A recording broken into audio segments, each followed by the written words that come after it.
मैं जवाब देता हूं, मेरी शर्त है, मैं हाजिर हूं। शास्त्रत करना है, डिबेट करना है, मुनाजरा करना है। मेरी एक शर्त होगी, तू अपनी मुकद्दस किताबें लेकर के बैठेगा। चाहे तुम्हारी मुकद्दस किताबों में जो भी आए, उनमें से पूरी मुकद्दस किताबें तू एक बैठक में सुना करके मुझे दिखाएगा। पहले बगैर देखे तेरी अपनी किताब मुझे सुना करके दिखा, और फिर इंशाअल्लाह उसी महफिल में मैं पूरा कुरान पाक एक बैठक में सुना के दिखाऊंगा।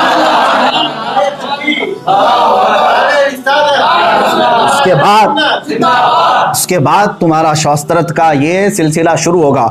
मैं अपना कुरान बगैर देखे सूरह फातिहा के शुरू से लेकर वन्नास तक एक मजलिस में सुनाऊंगा, और तू जो शास्त्रत के लिए आएगा अपनी किताब पहले बगैर देखे सुना दे, उसके बाद हमारा डिबेट शुरू। ये पहला चैलेंज तेरा। और मैं जानता हूं कि ये एक नाजायज उसकी तरफ से आया है, उसकी तरफ से यानी उस पाखंडी नरसिंहानंद की तरफ से कोई जवाब नहीं आया है, एक कीड़ा आया है बहरहाल।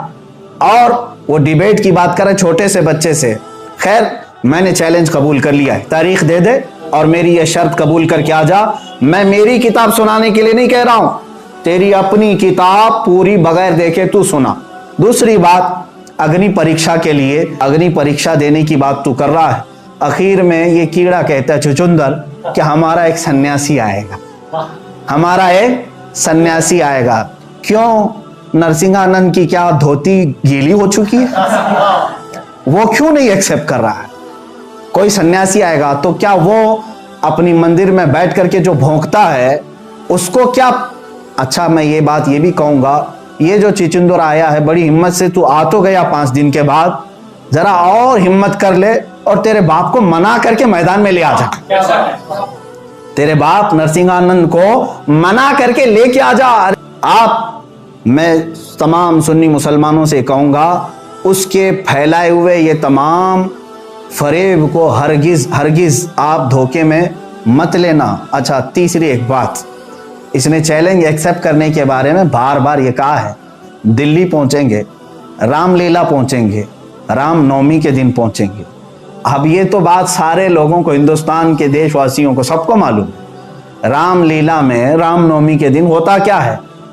सीधी सी बात यह है कि गीदड़ हमेशा भीड़ में आता है। और मैंने तो 8 दिन की बात कही थी, रामनवमी तो अभी शायद तकरीबन 21 तारीख को, अभी काफी दिन बाकी हैं। मैं तो बहुत बेकरार हूं, जल्दी से आ जाओ। अभी 21 अप्रैल तक मुझसे इंतजार बर्दाश्त नहीं होगा। 3 दिन बाकी हैं। मैंने 5 दिन कबल चैलेंज किया था 8 दिन के अंदर, तो 8 दिन होने में अभी 3 दिन बाकी है।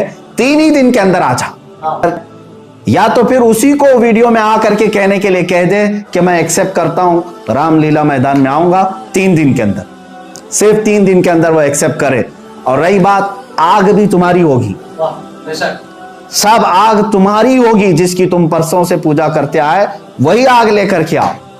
आग भी तुम्हारी होगी, हुकूमत से परमिशन और सारे इंतजामात भी तुम्हारे होंगे। और रामलीला मैदान में रामनवमी के दिन नहीं, इसलिए कि हमें भोले भाले हिंदुओं को और मुसलमानों को लड़ाना नहीं है। मैंने अपने किसी ईद के दिन तुम्हें नहीं बुलाया है, आम दिन में।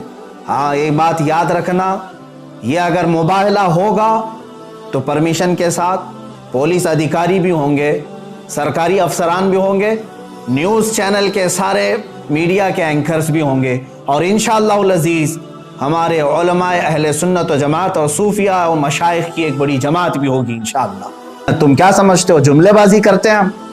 तुम क्या समझते हो कि हम ऐसे ही अल्फाज उड़ाते हैं? ये बात मैं कुरान अजीम की हक्कानियत को बयान करने के लिए कह रहा हूं। और मुसलमानों याद रखना, अगर ये मुबाहला हो गया, आग में मैं चला गया, तो है मुसलमानों इसमें मेरी कोई फजीलत नहीं होगी, मेरी कोई फजीलत नहीं होगी। अगर अल्लाह रब्बुल इज्जत को ये वाज़ेह करना हुआ, आग में मैं दाखिल भी हुआ, तो ये सिर्फ और सिर्फ इस्लाम की हक्कानियत होगी, कुरान की हक्कानियत होगी और रसूल पाक की होगी, मेरी अपनी फजीलत के लिए नहीं होगी। ये बात याद रख लेना। मैं अपनी नामवरी के लिए हरगिज़ चैलेंज नहीं कर रहा हूं।